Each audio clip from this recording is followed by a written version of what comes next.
Hello friends, welcome to இனிது channel. இன்றைக்கி நம்ம பார்க்க போகிறது ஒரு ஸ்வீட், அது பாசந்தி.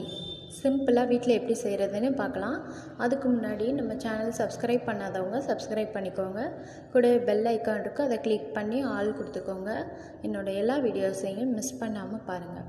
வாங்க இப்போ எப்படி பாசந்தி செய்கிறது அப்படின்றத பார்க்கலாம். இப்போ அடுப்பு பற்ற வச்சுட்டு 1 லிட்டர் பால் எடுத்துக்கோங்க. நான் இன்றைக்கி 1 லிட்டர் பாலை நல்லா காய்ச்சி எடுத்திருக்கேன். இது மறுபடியும் உங்களுக்கு காய்ச்சி எப்படி செய்கிறது அப்படின்றத சொல்கிறேன். 1 லிட்டர் பசும்பால் எடுத்திருக்கேன். பசும்பாலில் இது நல்லா சூப்பராக வரும். பசும்பால் அப்படி உங்களுக்கு கிடைக்கல அப்படின்னா பேக்கெட் பாலில் கூட செய்யலாம். பேக்கெட் பால்லையும் full fat full cream milk இருக்கும், அந்த மாதிரி வாங்கிக்கோங்க. இந்த ஆரோக்கியாவில் நல்லா ஃபுல் க்ரீம் மில்க்குன்னே கிடைக்கிது, அந்த மாதிரி வாங்கிக்கலாம். அப்படி இல்லைன்னா நீங்கள் க்ரீன் பேக்கெட்டே யூஸ் பண்ணிக்கலாம். தண்ணி ஊற்றாமல் காய்ச்சணும். நல்லா இந்த பால் நல்லா சுண்டி வரணும்.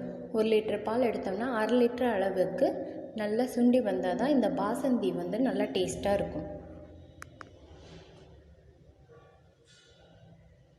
பாருங்கள், இந்த மாதிரி நல்லா பொங்கி வந்துருச்சு. அடுப்பை சிம்மில் வச்சுக்கோங்க.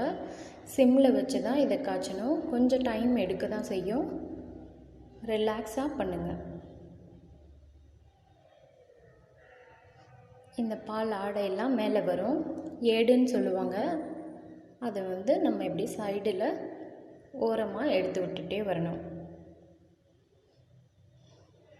கிண்டி விட்டுட்டே இருக்கணும், இல்லைன்னா அடியில் பிடிச்சிடும். கொஞ்சம் கனமான பாத்திரத்தை எடுத்து பால் காய்ச்சினிங்கன்னா நல்லாயிருக்கும், அடி பிடிக்காமல் இருக்கும். இந்த சைடில் உள்ள ஆடையெல்லாம் தங்காத மாதிரி இப்படி எடுத்து ஒரு ஓரமாக எடுத்து விட்டுட்டே வரணும்.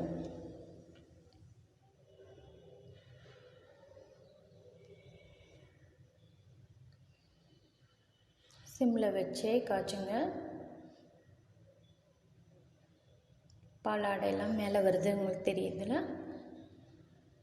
இதெல்லாம் அப்படியே ஓரத்தில் எடுத்து விட்டுட்டோம். ஒரு 1/2 மணி நேரம் கிட்ட ஆகும் சிம்மில் வச்சு நல்லா கொதிக்க விடுறதுக்கு. இதுக்கப்புறமா நல்லா ஒரு 1/2 லிட்டர் ஆனதுக்கப்புறம் கண்டென்ஸ்டு மில்க்கு கடையில் கிடைக்கிது. அது நான் இன்றைக்கி ஒரு 4 ஸ்பூன் அளவு சேர்த்துருக்கேன். நீங்கள் உங்களோட இனிப்பு சுவைக்கு ஏற்ற மாதிரி அந்த கண்டென்ஸ்டு மில்க்கு சேர்த்துக்கோங்க. இதுக்கப்புறம் பாதாம் நட்ஸ் நான் கட் பண்ணி வச்சுருக்கேன். ஒரு 10 பாதாம் கிட்ட சின்ன சின்னதாக கட் பண்ணி வச்சுருக்கேன். இதையும் சேர்த்து நல்லா கிண்டிக்கலாம். இந்த பாதாம் கொஞ்சம் வேகணும். உங்கள்கிட்ட குங்குமப்பூ இருந்துச்சுன்னா அதை போட்டுக்கலாம்.